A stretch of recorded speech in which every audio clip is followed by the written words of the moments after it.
So, what has your experience been? You've published a lot of authors over. How many authors have you guys published since you've been working there? Well, we've published about 2,400 books since I started at Hay House. So I started at Hay House in 1988, so 30 years ago. And Hay House itself had started in 1987, so I've been there pretty much the whole time. Whoa. So we've published a lot of books, and actually a lot of the books we've published, especially at the beginning part of Hay House, were by people who you would say were coaches, but there wasn't coaching back then. Right. In fact, one of our authors, Cheryl Richardson, was one of the first people to be, like, quote, a coach. Yeah. Back in those days, if you said you were a coach, they go, what team do you coach? You know? Yes. What sport? What team? Sport or what team? So, but we used to look for people that had that, like, were working with clients and things like that. And one of the things I used to always tell them is that if you do a book, one of the things that it helps you become is an expert. And how you become an expert is you say, I'm an expert. Yes. And then you start showing people what you know, and if you teach them what you know and they believe you can help them, then they're going to want to learn more. Yes. And one of the ways that you can teach people more is to write a book. So as you know, in coaching, it's more, especially I think business coaching, like they hire consultants to help them do certain things in their business. But like even we at Hay House, we hire coaches to help with the mindset and the individuals and things like that. And you can really show the improvement you can make for people in a book. Yeah. And so if someone takes their time and reads your whole entire book, it might take 6 hours or 7 hours of their time. It probably takes them a couple weeks to get that done. But if they read the whole book, they might want to learn more from you. Yes. And if you're a coach, then it's probably going to help you fill up your coaching sessions, like individual coaching, because it doesn't take that many people. Let's say you do 20 people at a time. To get 20 people, even if you get 500 people to read your book, you're probably going to get 20 clients. Yeah. And so I always used to tell people, if you take your time, you write the book, it'll help establish you as an expert, and it'll fill your individual coaching practice full up almost every time. And that's for people that actually buy your book. Like some people like give away books and give away free PDFs, and that doesn't have the same impact as writing a full-length book that people pay for. Even if they pay 99 cents for the book, and when you're first getting started, they feel like they have an investment to finish reading it, and then that helps you get them as clients.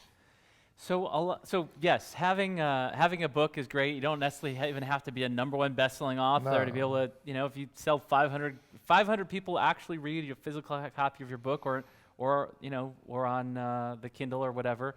500 people read it, easily, or listen to it. Or Nowadays, listen to it on Audible. A lot of people rather listen to them because they can do other things than listen to the book. So. Yeah. So if you have that happen, that getting 20 clients should be pretty easy, and 20 clients consistently. So you always have if you want 20 clients, that you have that on a regular basis. So you don't have to be a big famous author. You don't have to have a #1 New York Times bestseller. A lot of people think that they need to, and it doesn't have to be the perfect book. Right? Like, it doesn't have to be absolutely perfect. A lot of people think, one day, or I got to, get it all. You want to have a good book, right? But there is no perfect, right? Right. There's no perfect. And also, you don't even have to be a writer, because there's lots of people that are super good at writing. So there's authors and there's writers, and authors are the people with the idea for the book. So that would be like all of you watching this, you have an expertise and you want to establish that expertise, and you know what you want to put in the book, but you're like, oh my God, like how am I going to sit down on these blank pieces of paper and write 300 pages? Like most authors, you probably thought of that. Most authors, I'd say 100% of them at their very first book, when they look at that blank computer screen or blank piece of paper, they're like, how am I going to fill up 300 pages? Like, they have these ideas and they get the first 10 pages done and go, oh no, what am I going to do now? So some people are amazing writers and this doesn't apply to them, but most people are in between. In fact, about 50% of the people that you read their books, they've had someone else help them write the book. Yeah. And so you can be an author with the idea and hire a writer. And there's lots of writers, and the cost to hire the writer varies greatly depending on the experience of the writer.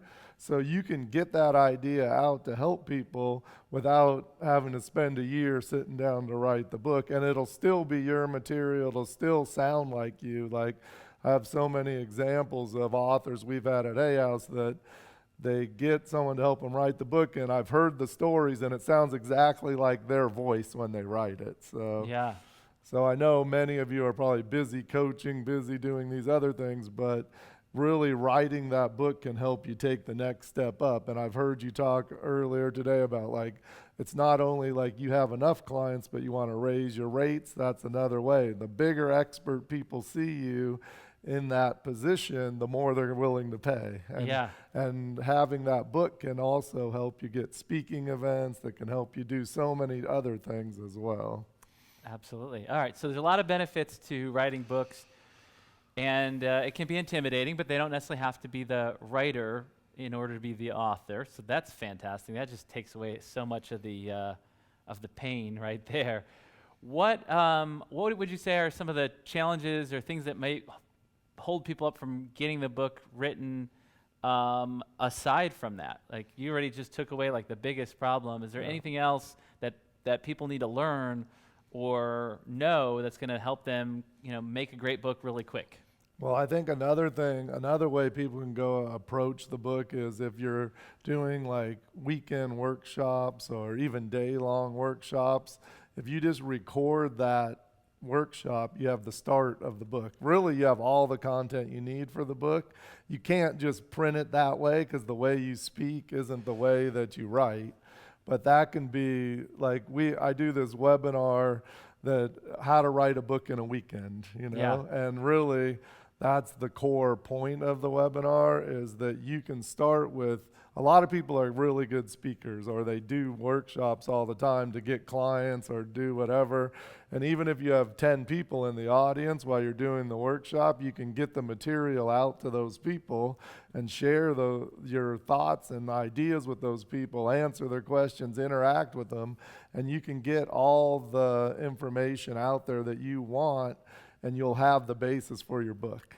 And then what I would do is take that information and make a really detailed outline from basically your content from the workshop, and then take that outline and then go on and write the book. A lot of people want to skip the steps, and especially the outline step, but that outline can make the whole difference in like just the flow of your book, the readability of your book, because the most important thing about a book is to have word of mouth.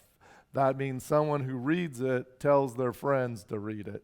So you have all these ambassadors for you. If you take the time and write an amazing book, people are going to tell other people about it. How many of you watching this have read a great book and told a friend? I bet every single one of you. Yeah. And how many of you have had a friend tell you to read this great book? Yeah. Like even you told me to read one of my own books. Letting Go by David Hawkins is a book that we published at Hay House, and one of the first times I met Christian, he goes, "Oh my God, I love this book you published, Letting Go. It's one of my favorite books ever." And I hadn't read the whole book. I mean, I knew David Hawkins, and we did another book with him called Power versus Force, which I had read that book, but one of the unfortunate parts of being the CEO of Hay House is all these thousands of books. You can't read every single one, the whole thing. But I went back and I read that book, and then I started promoting it more than I had before, and it became a big bestseller, all from a conversation with you that it was word of mouth worthy, Nice. So